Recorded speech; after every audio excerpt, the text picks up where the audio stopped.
Et c'est encore un plaisir de me retrouver parmi vous pour ouvrir ensemble la parole de Dieu. Et ce matin, j'avais sur le cœur de choisir un sujet qui est important pour chaque chrétien à comprendre, dans la mesure où nous sommes capables de le comprendre. Et ce dont j'aimerais parler, c'est de notre salut et de comment nous arrivons au salut, et par cela même de parler de la souveraineté de Dieu dans notre salut. Alors, si vous êtes venu à Christ, je pense que, j'espère de tout cœur que chacun d'entre vous ce matin, vous appartenez à Christ, c'est parce qu'à un moment dans votre vie, vous avez placé votre foi, votre confiance en Christ seul. Vous avez compris son sacrifice sur la croix, vous avez compris qu'il était mort afin de vous réconcilier avec le Père, qu'il était mort afin que vous soyez pardonnés de vos fautes, que par sa mort et sa résurrection, sa justice, la justice de Christ, vous était imputée, vous était donnée alors que vous ne le méritiez pas, et que maintenant vous étiez gardés dans son amour, non seulement gardés à cet instant, mais gardés tout au long de votre vie, jusque dans l'éternité, où vous serez glorifiés. Alors, peut-être que le processus de cette compréhension du salut et de votre acceptation de ce plan de Dieu pour vous, peut-être que ce processus a pris du temps. Ça s'est peut-être fait petit à petit, et quelque part, nous sommes tous sur un chemin de comprendre ces choses de mieux en mieux. Mais il y a eu quand même un moment où vous avez entendu le message, vous l'avez compris, et vous avez dit oui. Alors ça s'est peut-être fait petit à petit, et vous auriez du mal à dire exactement quand, l'instant où vous êtes vraiment venu à Christ, quand c'est arrivé. Ou peut-être que ça s'est fait de façon assez remarquable, de façon peut-être très rapide, et dans votre tête de façon très claire. Mais, quelle que soit la façon dont vous êtes arrivé à Christ, si vous êtes arrivé à Christ, c'est parce que vous avez été élu. Et ça, c'est une grande surprise. Pour donner mon exemple, lorsque je suis venu à Christ, c'est au bout d'un chemin de recherche, un chemin d'essayer de comprendre, qui n'était pas très très long, mais très intense, et où j'ai beaucoup lu. Et lorsque j'ai enfin compris le message, là c'est devenu une évidence. Une évidence. Et j'aurais pu, en tant que jeune chrétien, j'aurais pu penser, et pendant longtemps j'ai pensé que tout le monde pouvait venir à Christ de la façon dont j'étais venu à Christ. Il suffisait de présenter les bons arguments, de regarder les bons textes, et de façon logique, d'autres pouvaient arriver à Christ. C'est là où, dans ma naïveté, j'ai fait une erreur absolument dramatique.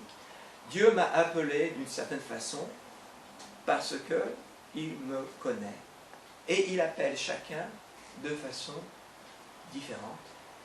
Certains sont venus parce qu'ils ont entendu un témoignage, et ce témoignage leur a parlé. D'autres sont venus à travers leur famille, peut-être, ont été élevés. Mais à un moment, le Saint-Esprit a pris le témoignage, ou le Saint-Esprit a pris une parole, sa parole, qui est dans la Bible, où quelque chose est arrivé, où le Saint-Esprit a dit, ce message c'est pour toi. Il faut que tu le reçoives. Alors, dans Éphésiens au chapitre 1, nous lisons ces versets au verset 4, chapitre 1, verset 4. En Christ, bien avant de poser les fondations du monde, Dieu nous avait choisis pour que nous soyons saints et sans reproche devant lui, puisqu'il nous a aimés. il nous a destinés d'avance à être ses enfants qu'il voulait adopter par Jésus-Christ.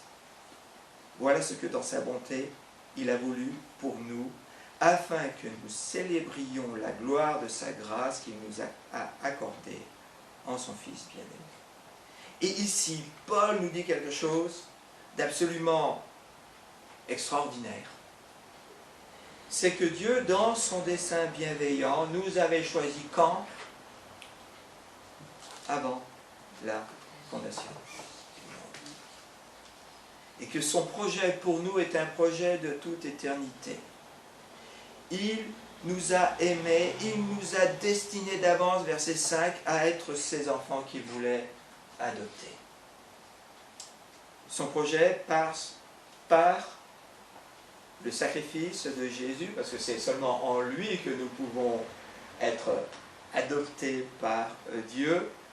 Et le but ultime de tout cela, pour nous, c'est quoi? Afin que nous célébrions la gloire de sa grâce.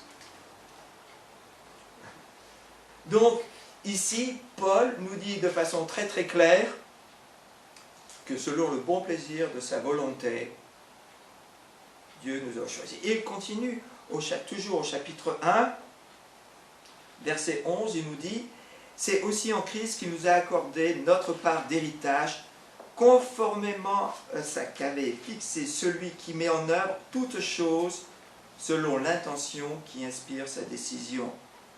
Ainsi, nous avons été destinés d'avance à célébrer sa gloire, nous qui, les tout premiers, avons placé notre espérance dans le Messie. » Qu'est-ce qu'il nous dit là? La même chose, en fait, qu'il a dit avant. C'est que nous avons été destinés d'avance par ce Dieu qui agit de façon conforme à ses décisions. Dieu a décidé de nous sauver. Alors vous dites, pourquoi? Et c'est là où ça devient assez fascinant. On pourrait s'imaginer qu'il a décidé d'avance à nous sauver parce qu'il voit l'avenir et qu'il savait qu'on aurait des cœurs bien disposés. Or, ce n'est pas ce que la parole de Dieu enseigne. La parole de Dieu n'enseigne pas ça. La parole de Dieu, en fait, dit que nous sommes élus. Et là, je vais vous lire deux explications. Une d'un théologien évangélique qui s'appelle Wayne Grudem et l'autre d'un autre théologien évangélique français, Jules Marcel Nicole. Et dans ma prédication, je me base sur les écrits de ces deux personnes, en particulier ceux de M.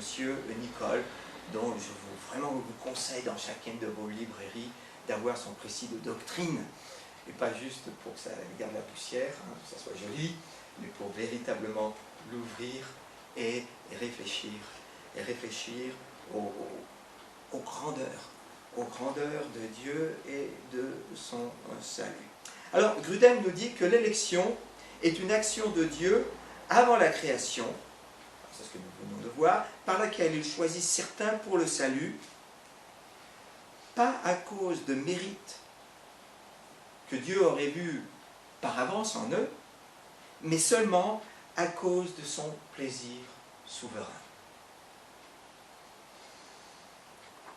Et M. Nicole nous dit, le texte d'Éphésiens, chapitre 1, versets 4 à 5, affirme ainsi que du sein de l'humanité perdue, Dieu, dès avant la création, a choisi certains hommes pour devenir ses enfants, sans que rien ni personne ne puisse les en empêcher.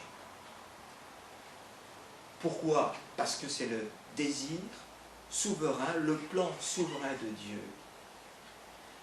Et alors, vous dites, c'est curieux, mais le problème, c'est pas que c'est curieux, le problème, ou si vous voulez la chose merveilleuse, c'est que c'est enseigné non pas dans un texte, ou dans deux textes, mais c'est enseigné un petit peu partout dans les Écritures et en particulier dans le Nouveau Testament. Dans Actes, au chapitre 13, au verset 48, Paul Barnabas explique l'Évangile, et les païens se réjouissaient en entendant cela. Ils glorifiaient la parole du Seigneur, et Luc écrit, et tous ceux qui étaient destinés à la vie éternelle crurent. Ceux qui crurent, c'était quoi? C'était ceux qui étaient destinés à la vie éternelle. Donc, qui avaient été choisis par Dieu pour cette vie éternelle. Dans Romains chapitre 8, vous savez, vous connaissez le verset 28, qui nous dit que nous savons que toute chose concourt au bien de ceux qui aiment Dieu, de ceux qui sont appelés selon son dessein. Et là, au verset 29, il nous dit quoi? Car ceux qu'il a connus d'avance, il les a aussi prédestinés à être semblables à l'image de son Fils, afin que son Fils soit le premier-né de plusieurs frères. Et ceux qu'il a prédestinés, il les a aussi appelés. Et ceux qu'il a appelés, il les a aussi justifiés. Et ceux qu'il a justifiés, il les a aussi glorifiés. Paul nous dit que le projet de Dieu va de l'éternité passée à l'éternité future. Et que dans le plan de Dieu, tout est déjà planifié. Il nous a connus d'avance. Avant la création du monde, et vous connaissez déjà. Mais connaître c'est de façon intime. Il vous a choisi, prédestiné à être quoi? À être semblable à l'image de son Fils. Le plan de Dieu, ce n'est pas juste de nous sauver. Le plan de Dieu, c'est de nous transformer à l'image de son Fils. Et le plan de Dieu, c'est de nous amener jusqu'à la gloire. Et pour cela, il nous prédestine, pour cela, il nous appelle, pour cela, il nous justifie. C'est-à-dire, il nous sauve, il nous rend juste par le sacrifice de Jésus à la croix, et il nous garde jusqu'à la fin. Et c'est pour ça que l'apôtre Paul, dans ce même chapitre 8, de son épître aux Romains, à la fin, dit que rien ne peut nous séparer de l'amour de Dieu. Pourquoi? C'est parce qu'il a confiance en lui-même? Non. C'est parce qu'il a confiance dans ce Dieu qui a prévu les choses depuis toute une éternité, qui l'a choisi depuis toute éternité, qui a donné son Saint-Esprit, et par la force donnée par son Saint-Esprit, va garder Paul et garder tous ceux qui lui appartiennent jusqu'au bout. Alors,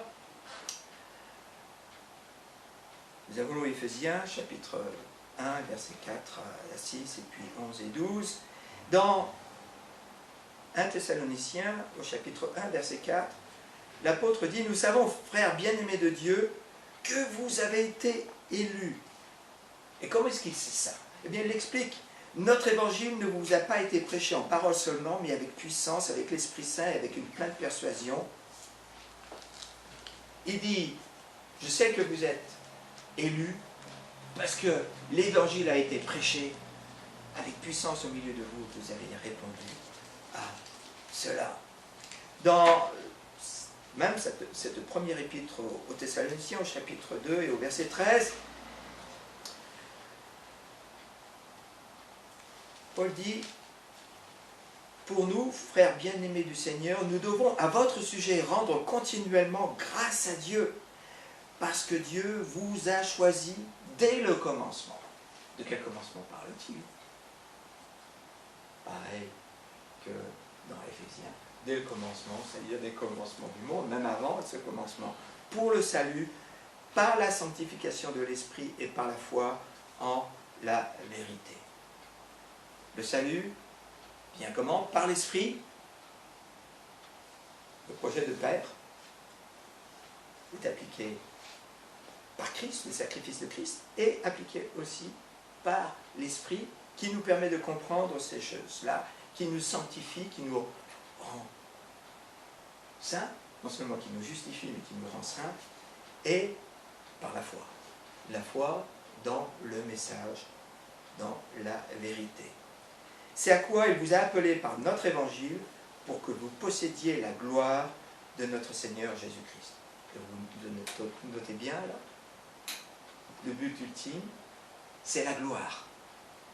la gloire de notre Seigneur Jésus-Christ.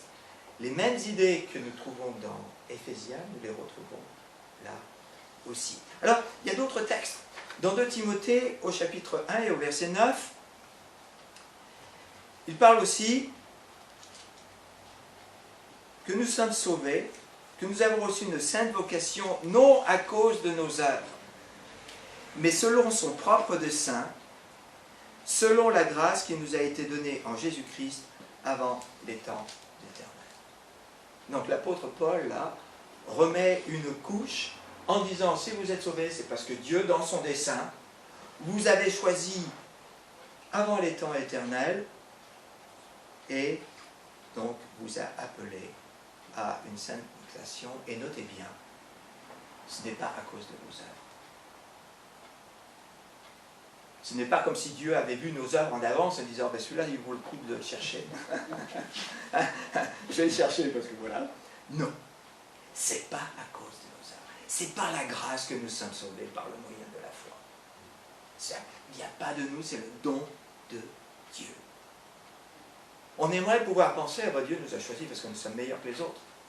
Mais vous allez voir dans quelques instants que ce n'est pas le cas. Nous étions par nature, on va le voir dans quelques instants, mais nous étions par nature aussi destinés, normalement, pas à cause de notre nature, à la perdition. Mais Dieu en a choisi autrement. Alors, s'il n'y a pas juste l'apôtre Paul ou Luc dans les Actes qui nous parlent de cela, mais il y a aussi, bien sûr, Pierre.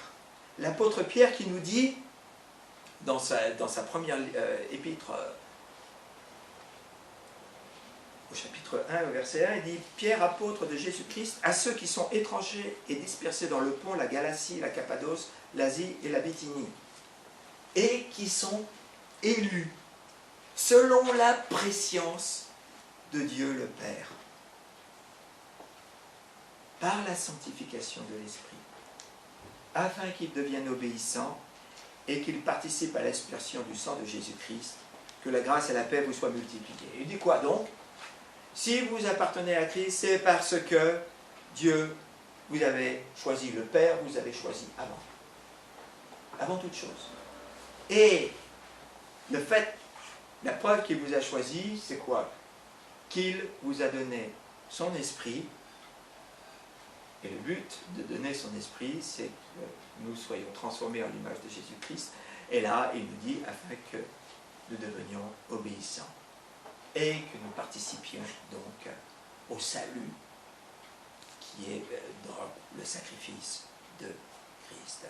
Alors, le même Pierre, dans sa seconde épître, au chapitre 2, au verset 9, nous dit « Vous êtes une race élue, un sacerdoce royal, une nation sainte, un peuple acquis. Nous avons été rachetés. » Et ça, c'est quelque chose d'absolument extraordinaire. Le but, c'est afin que vous annonciez les vertus de celui qui vous a appelé des ténèbres à son admirable lumière. Et notez bien que nous ne sommes pas passés des ténèbres à la lumière. C'est pas que nous étions meilleurs, que Dieu a dit, oh, celui-là, il vaut le coup. Hein, déjà, c'est quelqu'un de bien, pouf, on va choisir. Non. Non. Nous marchions avant de rencontrer Christ dans les ténèbres. Alors, dans l'Apocalypse, nous avons ces passages absolument extraordinaires qui nous disent que Satan va faire la guerre aux saints, au chapitre 13 et au verset 7, et va les vaincre. Va les vaincre non pas en les amenant à renoncer à Dieu, mais va les vaincre parce que, pendant un moment, il va sembler avoir gagné dans les derniers temps. Il lui fut donné autorité sur toute tribu, tout peuple, toute langue et toute nation. ça promet. Dans notre monde, déjà c'est difficile, les choses sont difficiles, mais il y a un temps qui vient qui le sera encore plus. Mais il continue en disant « Et tous les habitants de la terre l'adoreront ». Donc là, c'est l'Antichrist, c'est Satan derrière l'Antichrist. Ceux dont le nom n'a pas été écrit dans le livre de vie de l'agneau qui a été immolé.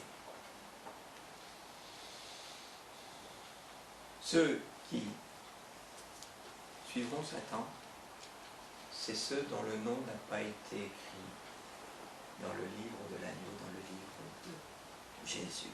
Et au cas où vous dites, mais ça veut dire quoi ça? Eh bien, au chapitre 17 de l'Apocalypse, au verset 8, alors là, il nous parle de l'Antichrist, hein, qui est allé à la perdition, et les habitants de la terre, ceux dont le nom n'a pas été écrit dès la fondation du monde dans le livre de vie, s'étonneront en voyant la bête, parce qu'elle était, qu'elle n'est plus, et qu'elle reparaîtra. Et là nous avons encore une fois cette idée d'être écrit dans le livre de vie, mais notez bien, dès la fondation du monde. Donc le projet de Dieu est un projet qui va très loin dans l'éternité. Passé et jusque dans l'éternité future. Le Seigneur Jésus dit quelque chose dans Jean chapitre 6. Il dit « Tous ceux que le Père me donne viendront à moi, et je ne mettrai pas dehors celui qui vient à moi. » Et au verset 44, il rajoute ceci. « Nul ne peut venir à moi si le Père qui m'a envoyé ne l'attire, et je le ressusciterai au dernier jour. » Pourquoi est-ce que le Père doit attirer les gens vers le Fils? Et qu'une personne ne peut venir au Fils s'il est attiré par le Père. Tout simplement parce que nous sommes pécheurs. Et de nous-mêmes, nous avons tendance, fortement tendance, à choisir de nous éloigner de Dieu. C'est pour ça que Dieu a dû agir. Par nous-mêmes, nous sommes très dévoyés pour nous tourner vers le Seigneur.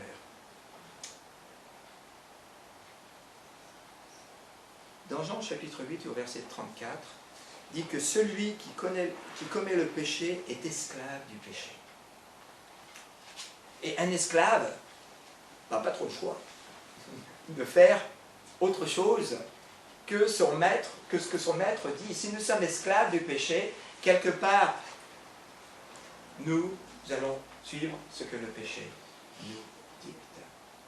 À moins que Dieu n'intervienne dans notre vie. Sans l'intervention spéciale du Saint-Esprit, nul ne cherche Dieu.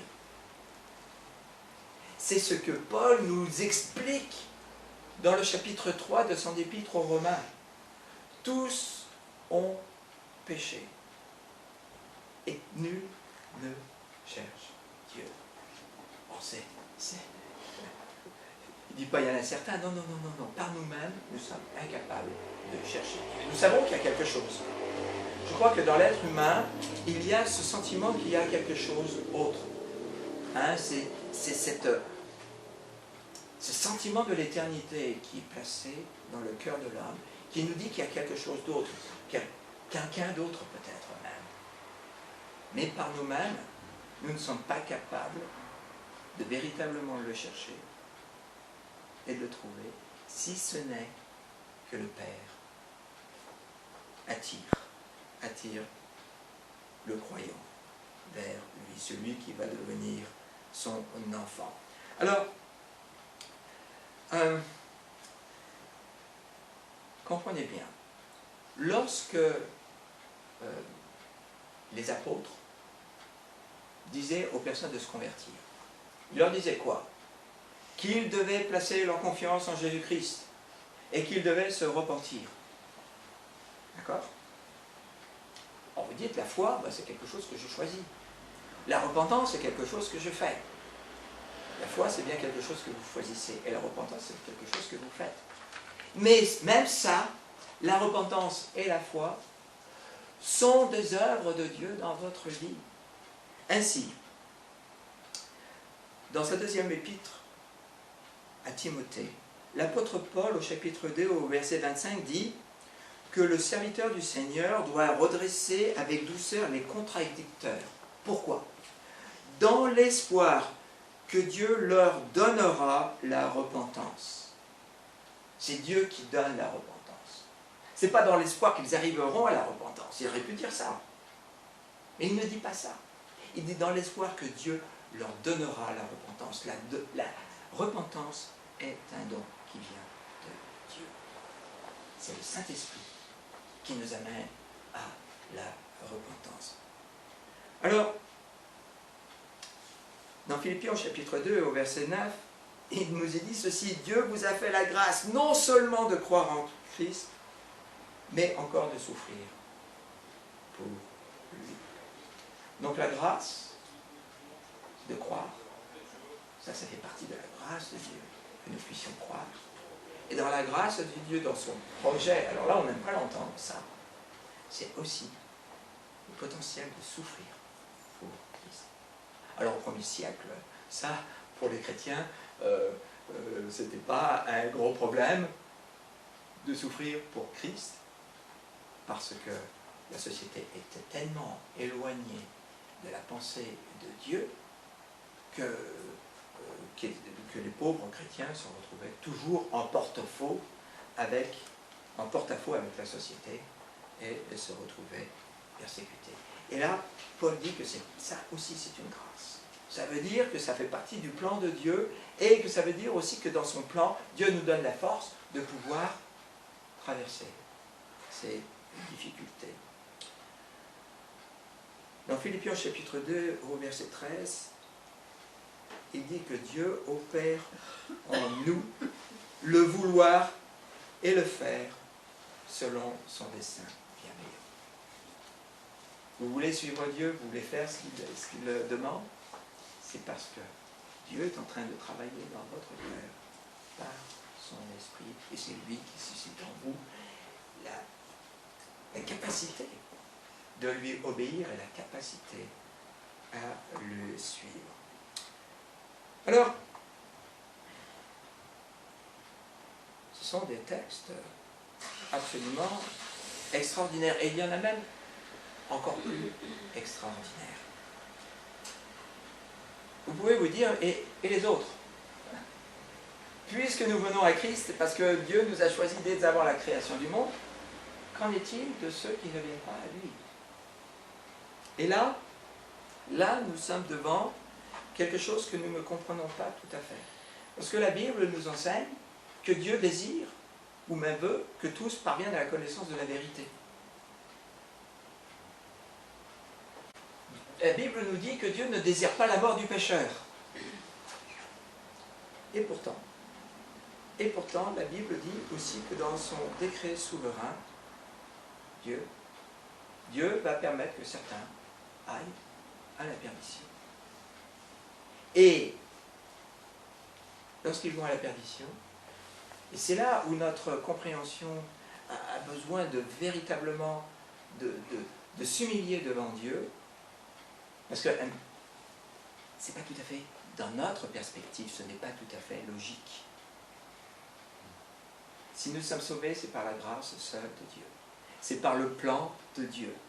C'est par un salut qu'il nous a prédestinés, appelés à connaître, même avant la création du monde. Tout est par sa grâce.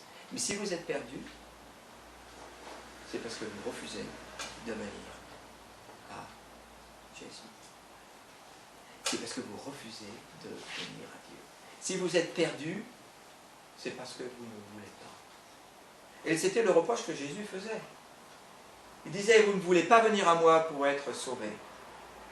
Pourquoi? Parce que vous avez pour père le diable.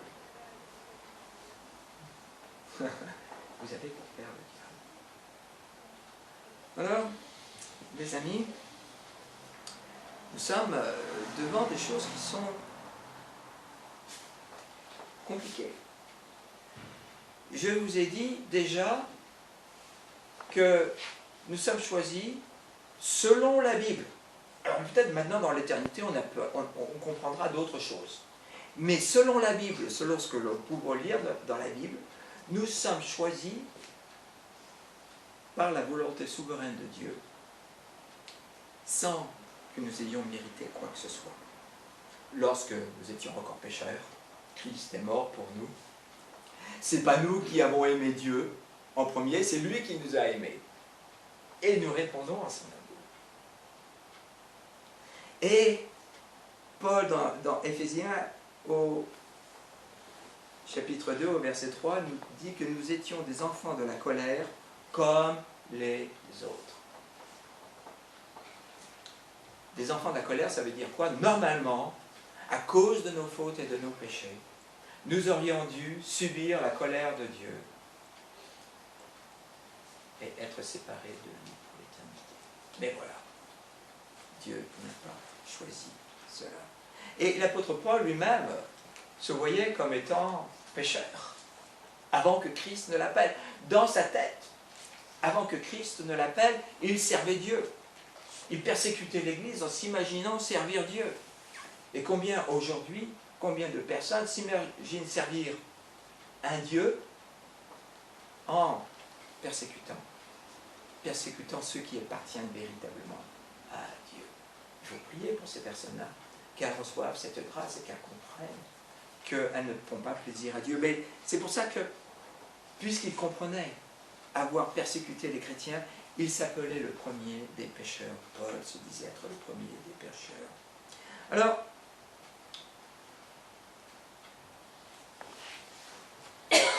dans Romains au chapitre 11 et au verset 6, l'apôtre Paul nous dit que le salut est par grâce. Il n'est pas par les œuvres. Autrement, la grâce n'est plus la grâce.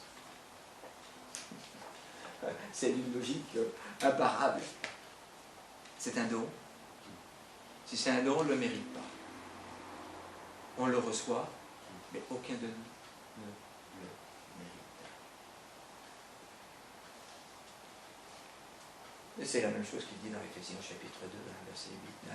C'est par la grâce que vous êtes sauvés, par le moyen de la foi. Cela ne vient pas de vous, c'est le don de Dieu, ce n'est pas par les œuvres. Afin qu'aucun d'entre nous ne puisse glorifier. Mais les œuvres sont comprises dans le salut, dans la mesure où nous sommes appelés à être transformés à l'image de son Fils, et donc, étant sauvés, à œuvrer. Mais même les œuvres que nous faisons ont été préparées d'avance par Dieu qui est souverain en toutes choses. Toutes ces choses-là, les amis, c'est la Bible qui les enseigne. Cela dépasse notre compréhension, cela dépasse notre entendement. Et si vous êtes surpris ce matin d'entendre ces choses-là, je peux tout à fait le comprendre.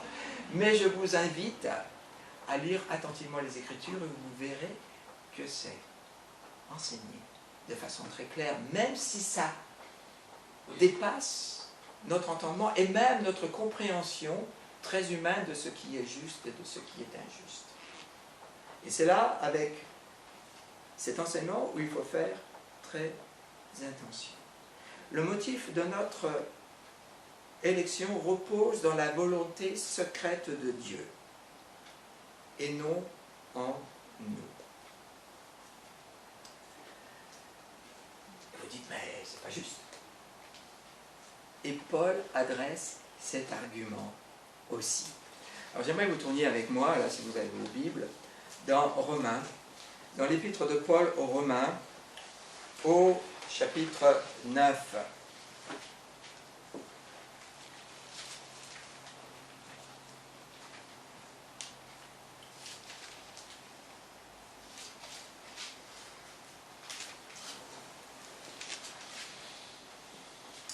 Alors là, il parle du peuple d'Israël, mais il parle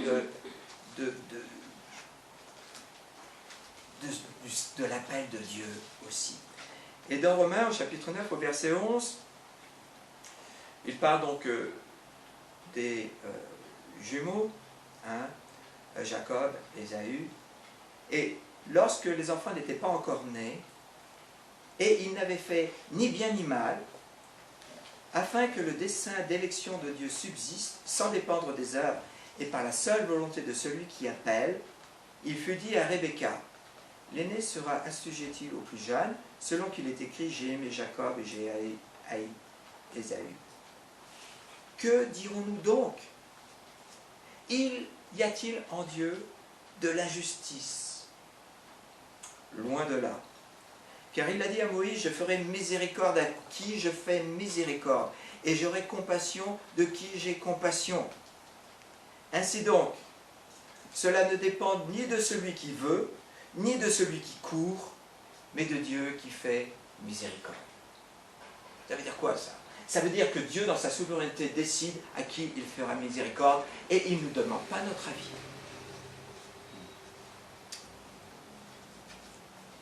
Cela dépend ni de celui qui veut, ni de celui qui court. Car l'Écriture a dit à Pharaon, verset 17, « Je t'ai suscité à dessein pour montrer en toi ma puissance, afin que mon nom soit publié par toute la terre. Ainsi il fait miséricorde à qui il veut, et il endurcit qui il veut. » Tu me diras, pourquoi blâme-t-il encore? Car qui est-ce qui résiste à sa volonté?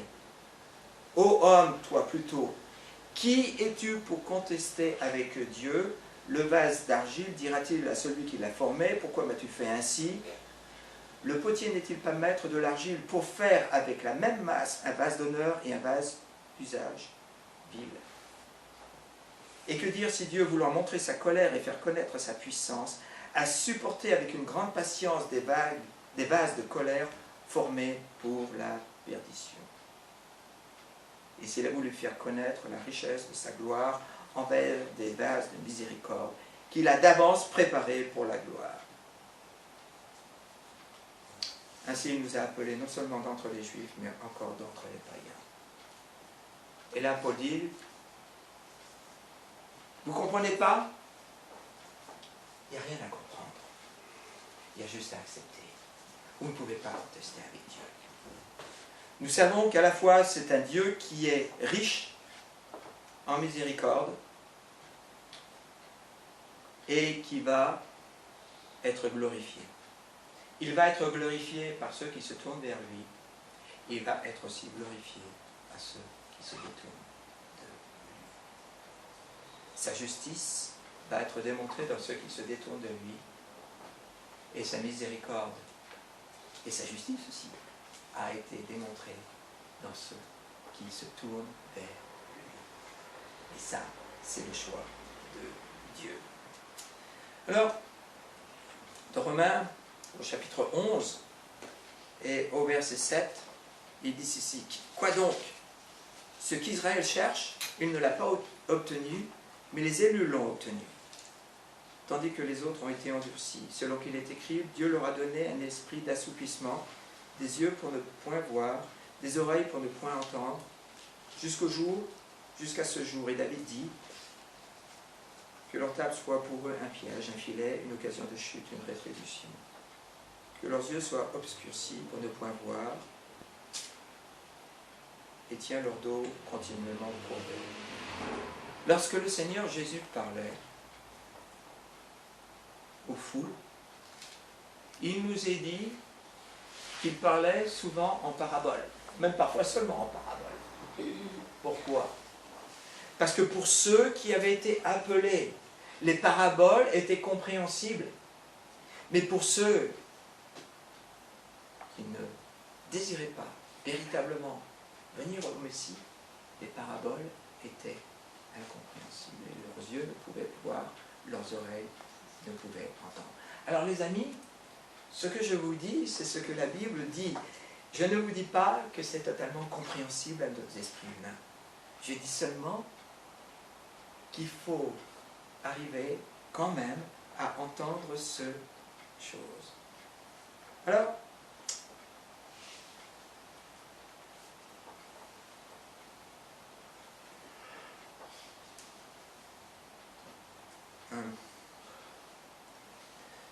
Dieu nous dit des choses qui sont compliquées. En particulier lorsqu'il parle de ceux qui vont être perdus. Et là, il faut que vous compreniez qu'il n'y a pas un parallèle exact entre ceux qui vont être perdus et ceux qui vont être sauvés. Encore une fois, nous sommes sauvés seulement par le don de Dieu, par la grâce de Dieu, par la volonté de Dieu. Et ceux qui sont perdus à cause de leur faute et de leur péché. Lorsque Dieu endurcit, nous le voyons avec Pharaon, un Pharaon dont Dieu dit « je vais endurcir son cœur ». Mais nous voyons que avant que Dieu endurcisse le cœur de Pharaon, Pharaon s'était déjà endurci lui-même. Et dans l'épître de Paul aux Romains, au chapitre 1, nous voyons le même processus qui arrive, que ceux qui refusent de reconnaître ce Dieu qui visiblement a créé cet univers, parce que les cieux déclarent qu'il y a un Dieu, qu'il y a un Créateur, puisque les gens refusent de rechercher ce Dieu-là et d'adorer ce Dieu-là, alors Dieu les livre à leurs envies. Et là, les personnes vont de péché en péché, en s'endurcissant et en se perdant de plus en plus profondément dans les péchés. Alors, nous sommes prédestinés à l'amour, d'autres vont vers la réprobation et la justice. Nous avons été choisis pour la grâce, d'autres subiront la justice de Dieu. Alors, j'aimerais vous lire ce que dit Grudem. C'est ma traduction, parce que je sais que ça a été traduit en français. Vous pouvez obtenir son livre de théologie systématique en français. Enfin, moi, la mienne est en anglais, donc ma traduction. Excusez, mais écoutez quand même. En dépit du fait que nous sommes horrifiés par cette doctrine, c'est-à-dire la perdition de ceux qui ne vont pas venir à Christ, nous devons nous garder dans notre attitude vis-à-vis de Dieu et des Écritures saintes. Nous ne devons jamais commencer à désirer que la Bible ait été écrite d'une autre façon.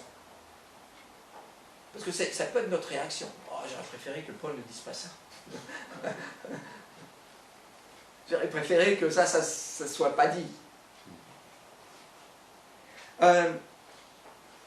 Ou qu'elle ne contienne pas ces versets.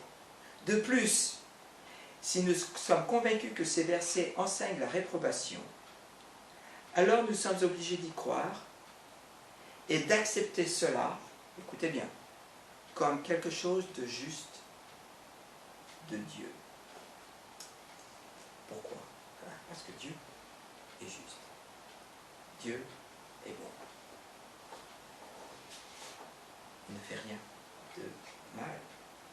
Même si nous continuons à trembler à l'horreur de la chose.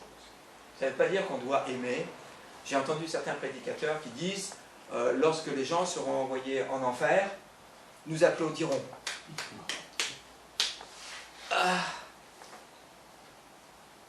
Ça me rien d'y penser, ça me rend malade. Que nous soyons d'accord avec la justice de Dieu et que nous reconnaissions sa justice et que à Dieu revienne la gloire, tout à fait.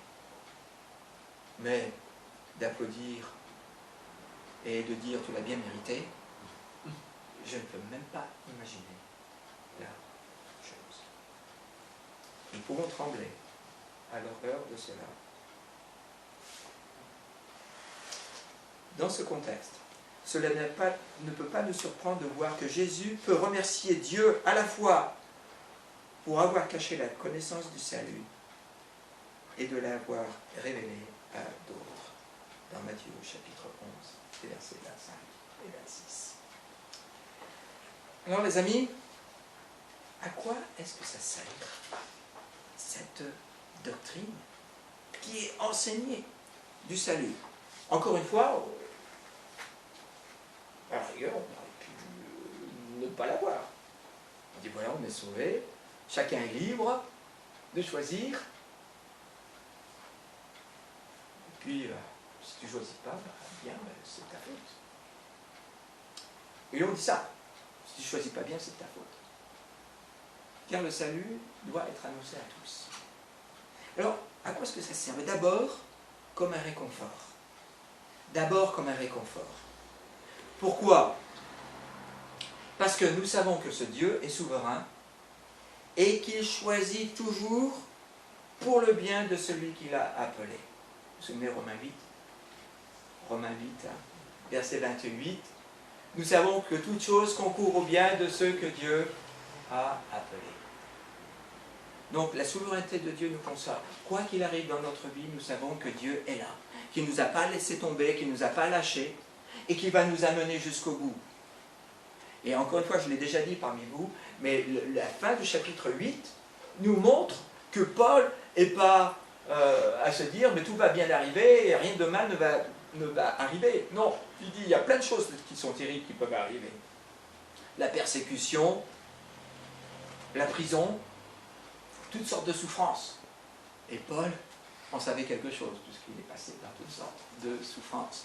Mais il savait que rien ne pourrait le séparer de l'amour de Dieu en Christ. Pourquoi? Parce qu'il est plus fort que les autres? Paul, non. C'est parce qu'il dit, c'est parce que Dieu est souverain. Et qu'il a mis le Saint-Esprit dans Paul. Et ce Saint-Esprit, c'est une promesse. Promesse d'éternité. Et il va être gardé. Alors, deuxième chose, et là nous l'avons déjà lu, c'est que cette compréhension de la souveraineté de Dieu dans notre salut nous permet d'adorer Dieu, nous permet de véritablement lui dire merci. Je ne sais pas pour vous, mais déjà d'être sauvé c'est magnifique, mais quand vous comprenez que ça fait partie du plan de Dieu dès avant la création du monde, de toute éternité, alors ma petite cervelle, là, je ne comprends pas l'éternité, ma petite cervelle déjà explose. Mais là, je suis devant un mystère qui me dépasse totalement, parce que Dieu nous dépasse totalement. Et donc, la doctrine de l'élection, c'est pour nous amener à l'adoration. Et nous empêcher de tomber dans l'orgueil que nous pourrions ressentir si on pensait que le salut était dû à quelque chose que nous méritions nous-mêmes. Vous vous souvenez d'une personne qui pensait mériter la bénédiction de Dieu? C'était ce pharisien qui était dans le temple en train de prier. Et je te remercie, Dieu, que je ne suis pas comme les autres, en particulier comme le pécheur là, qui n'ose pas s'avancer là-bas. Alors celui-là, c'est vraiment acceptable. Mais merci Seigneur, moi je suis bien meilleur que ça. Et celui qui est parti réconcilié avec Dieu, ce n'est pas celui qui s'imaginait mérité par ses propres œuvres le salut, mais c'était celui qui se repentait en disant « Seigneur, aie pitié de moi, pauvre pécheur. Seigneur, sois pas en colère contre moi. Seigneur, sauve-moi. Seigneur, pardonne-moi. Il n'y a rien que je puisse faire pour le mériter. Comme le pécheur à la croix, qui se tourne vers Christ et qui demande à Christ qu'il se souvienne de lui lorsqu'il viendra dans son royaume. Rien qu'il puisse faire, il est cloué sur une croix. Il n'y a rien dans sa vie qui mérite que Dieu le sauve. Et là, il le sait bien. S'il y en a un qui le sait dans la foule qui est là, c'est lui. Le Seigneur Jésus dit, tu seras avec moi. Je te dis, tu seras avec moi aujourd'hui. Aujourd'hui même, tu seras avec moi dans le paradis. La grâce de Dieu nous apprend que nous ne méritons absolument rien et que c'est Dieu qui a tout fait. Et, de façon curieuse, c'est un encouragement à l'évangélisation. Et j'aimerais pour cela vous lire un texte en particulier. On a déjà lu certains textes dans 1 Timothée au chapitre 2, verset 10. On va le relire rapidement. 1 Timothée chapitre 2, verset 10.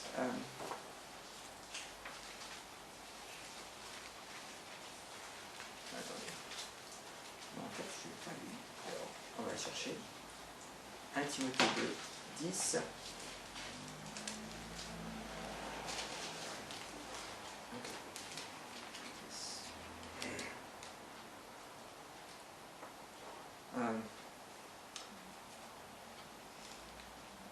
Je supporte donc patiemment toutes ces épreuves. Là, il nous dit qu'il a été enchaîné comme un criminel, c'est Paul qui parle, à cause de ceux que Dieu a choisis pour qu'ils parviennent aussi au salut qui est en Jésus-Christ et à la gloire éternelle qui l'accompagne. Ah pardon, 2 Timothée 2. Oui. Non, excusez-moi. 2 Timothée 2, 10. D'accord. Je tourne. Je vous dis 1 Timothée, je tourne à 2 Timothée. Pardonnez-moi. 2 Timothée 2, 10. Alors, il dit quoi là? C'est pas facile d'évangéliser et c'est pas facile aussi d'être mis en prison, mais il comprend que c'est pour la cause de Christ. Et le fait que Dieu a choisi des personnes pour être sauvées, ça le conforte dans son œuvre. Parce que les amis, vous faites de l'évangélisation toutes les semaines. Est-ce que vous dites, les gens seraient sauvés peut-être si j'étais meilleur dans ma présentation de l'évangile, si j'avais une argumentation meilleure, si j'étais capable de me souvenir des textes de meilleure façon, ou ceci ou cela. Alors ça ne veut pas dire qu'on ne doit pas s'améliorer. Mais le salut ne dépend pas de vous. Le salut ne dépend pas de vous. Si les jeunes se convertissent, ce n'est pas parce que vous étiez meilleur dans votre présentation. C'est parce que le Saint-Esprit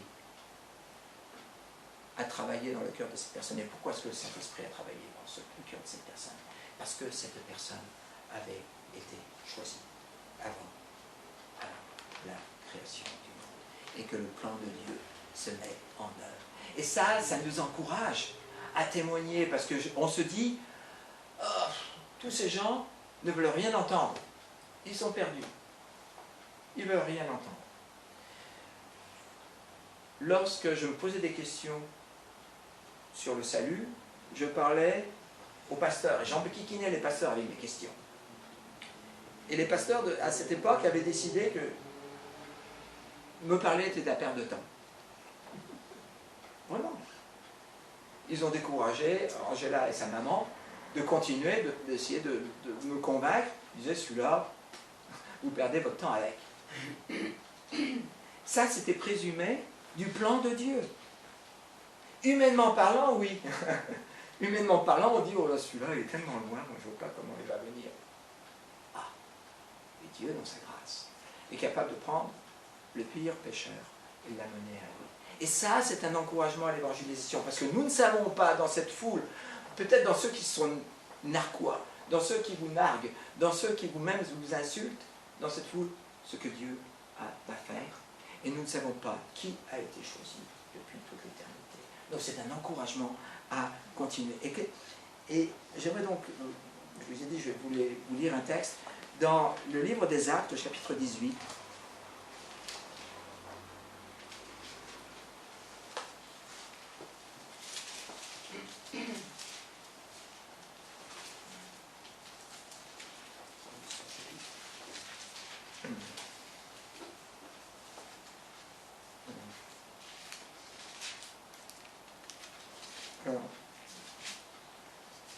voici, Paul se rendit à Corinthe, chapitre 18, Paul est à Corinthe, et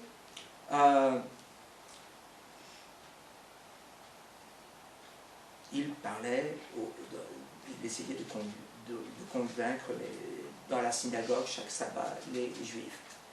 Et verset 6, il nous dit, mais ceux-ci s'opposaient à lui et l'injuriaient. Alors il secoua contre eux la poussière de ses vêtements et leur dit, si vous êtes perdus, ça sera uniquement de votre faute. Tout à fait biblique. On est perdu non pas parce que Dieu ne nous a pas choisis, on est perdu parce qu'on refuse de venir à lui. Je n'en porte pas la responsabilité.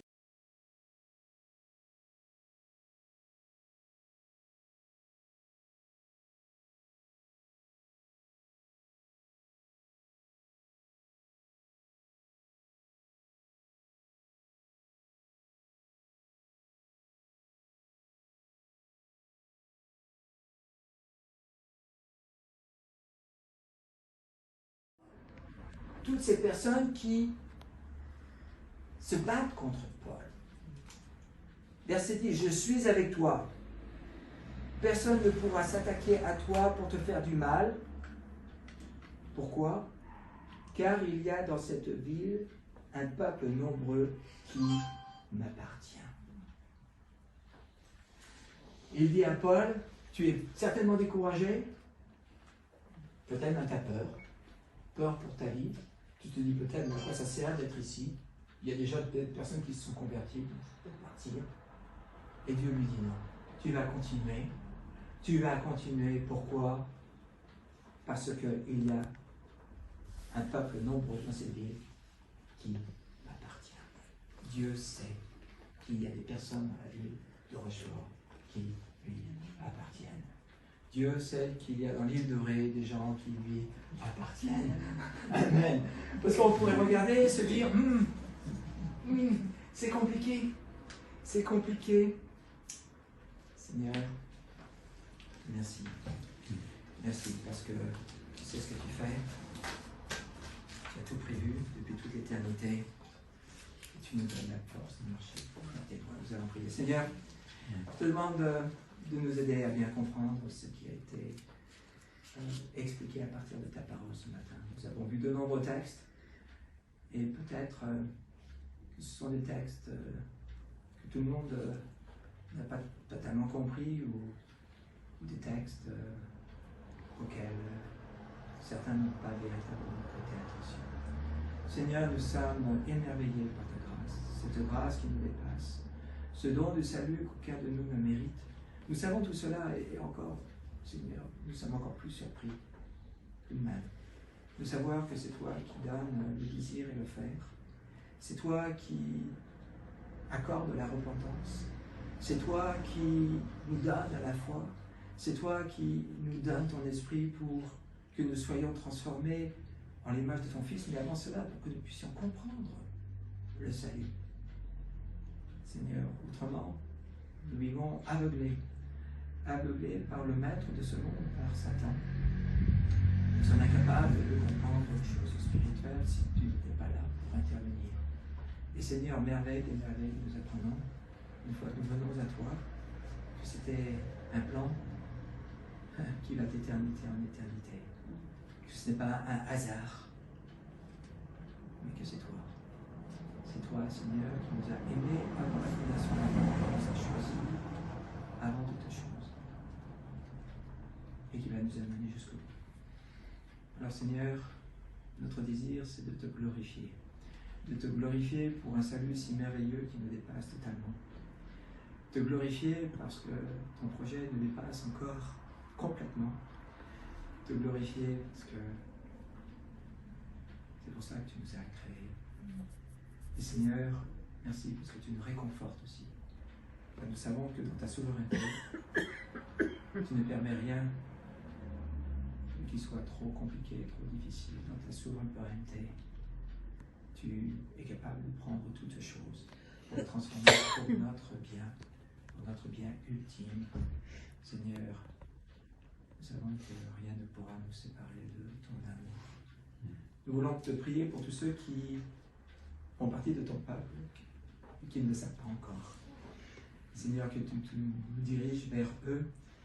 Seigneur, que tu nous donnes au bon moment les bons mots, en sachant que cela ne dépend pas ultimement de nos capacités, mais plutôt, Seigneur, ça dépend de ta volonté, dépend